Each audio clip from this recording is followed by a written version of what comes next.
Wednesday. I'm going to have Sammy and Rachel. Can you guys go stand over there with your backs turned to me?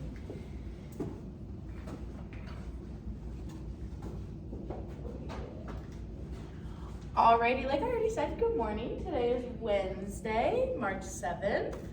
So what is our objective? What are we going to be learning today?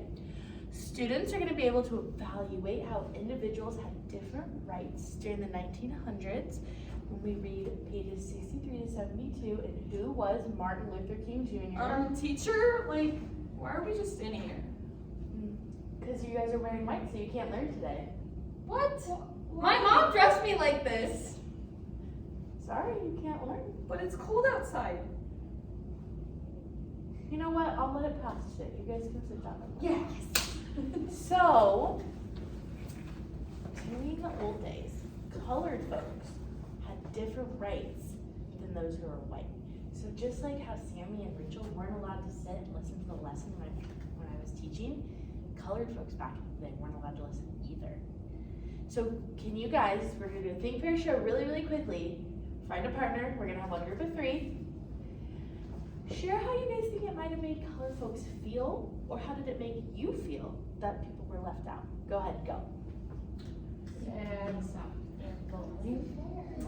really confusing. Right. They probably felt really sad. Yeah. Alrighty, class. Yes. Can I have 2 friends share with me what you guys talked about? Rachel, Well, when you put me over there, I was pretty sad why were you sad? Can you explain that for us? because all of my other friends were in class and we had to stay in the corner. That wasn't fair, huh? Anybody else? This group, what'd you guys talk about? We thought it was unfair. It is unfair, huh? That's how our friends back in the old days felt when they weren't allowed to have the same rules. Alright, so first we're gonna review the main idea because we talked about it yesterday, so we're gonna do a little review. Can anyone tell me what's the main idea? Anyone remember? Yes! The big picture. Good job! Yes, it is! The big picture of the text. Alright, yesterday we talked about 4 tricks to help us find the main idea. Does anyone remember one of them? Sarah? Was it looking for repeated words? Yes! Good job! Alright, so our first trick was to look at book titles. So remember our book title, who was Martin Luther King Jr., and then in our book, we actually have chapter titles. So some books have chapter titles. We can look at the last sentence and the first sentence of what we're reading. Because usually the last sentence ties it all together, and the first sentence lets us know what we're going to read. So a lot of times the important details are put there. Our third was looking for repeating words. And our last one was pictures. All right, we're gonna do a quick little review and we're gonna do some examples. So this example says, gravity is the force that makes things fall to earth. You can't see or touch it, but without gravity, life on earth would be quite different. Everything would simply flow away. Does anyone think they know what the main idea is? Rachel? Maybe like gravity is an important force? Yeah, how did you get that? Well, I saw gravity twice. So you used our third one where we talked about repeating words? Excellent job. All right, so example 2, I'm gonna read this one for you. Think about what the main idea is in your head and then I'm gonna give you guys a chance to talk with your group mates, okay? Washington, D.C. is one of the coolest places to visit.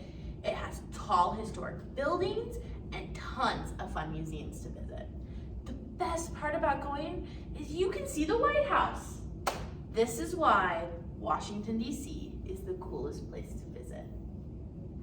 All right, I'm gonna give you guys 30 seconds to talk with your partner. What do you guys think the main idea is? Washington, D.C. is a cool place to visit. Yeah. I had the first thing. Alrighty, class. Yes.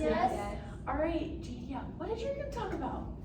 We talked about the main idea is that Washington, D.C. is a cool place to visit because the first and the last sentence talk about it.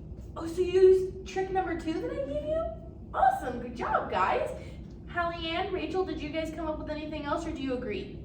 I think we agree. You agree? Alrighty. Well, good job on practice, friends. I'm gonna have you guys in just a minute. I'm gonna dismiss you by table, and I'm gonna have you stand up, and we're gonna come sit down at the carpet to read. So group 1, you guys can get up and go sit down. All right, group 2, you guys can get up, and remember to bring your iPads so you can follow along.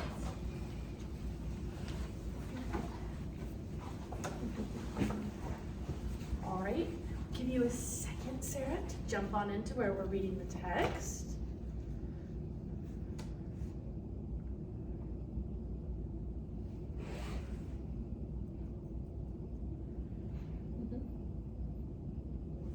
All right, perfect. Many white business leaders in Birmingham were fed up, but what upset many the most was not the violence, but all the lost business. They had held a meeting and decided to give in on some of the marchers' demands. These were some of the promises. Lunch counters, restrooms, fitting rooms, and drinking fountains would be desegregated. Blacks would be able to get better jobs. The protesters in jails would be released. A committee of black people and white people would be formed to help ease tensions between the races. At last, the Jim Crow laws in Birmingham were gone. Martin had won a great victory. Jadia, what's one law that people of color had to follow? They couldn't use the same water fountains. Correct, good job. Alrighty. Birmingham proved to black people all around the country what protesting could do. From North Carolina to Tennessee to Oklahoma, black Americans marched and held sit-ins. They held protests in front of the government buildings. Gradually, thousands of lunch counters, hotels, schools, and parks became integrated. Then, on June 11th, 1963, President Kennedy asked Congress to pass a civil rights bill. Kennedy said, "I am asking with Congress to enact legislation giving all Americans the right to be served in facilities which are open to the public. Hotels, restaurants, and theaters, retail stores, and similar establishments. This seems to be an elementary right." An elementary right, guys, just means that he believes that this is a right that everyone should have. Nobody should have a different right. On August 28, 1963, Martin and other black leaders led a march to Washington, D.C. They wanted to show Congress how many people supported the Civil Rights Bill. More than 250,000 Americans came from all over the United States. That's so many, huh? Yeah. Many rode in cars and buses, others flew on airplanes. Some walked and some roller skated. Most of the marchers were black, but there were also thousands of white people. They too thought that the laws of segregation were unjust. The people marched toward the Lincoln Memorial, singing along the way. Many leaders spoke that day, but Martin was unforgettable. Martin had written a speech, but he did not read it. Facing the crowd, he remembered a speech he'd given a few months before. In that speech, he had used the phrase, "I have a dream," over and over to express his hopes for the future. Martin wanted to use those same words again, so he put down his script and he spoke. His dream was that one day on the red hills of Georgia, the sons of former slaves and the sons of former slave owners will be able to sit down together at the table of brotherhood. He had a dream that one day people would judge his 4 younger children for who they were and not by the color of their skin. Martin's speech ended on a powerful note of hope. He believed that when the day came, everyone could join hands and sing the words to an old slave song. Free at last, thank God Almighty, we are free at last. The march and Martin Luther King Jr.'s speech were carried on television stations. It was the first time millions of Americans heard Martin speak. His words inspired the crowd. His words inspired the nation. His words inspired the entire world. Because of this speech, Martin Luther King Jr. became the voice of the civil rights movement. But just 2 weeks later, on September 5th, 1963, disaster struck. A blast rocketed the early morning silence in Birmingham, Alabama. A bomb went off in the 16th Street Baptist Church. 4 black girls lay dead.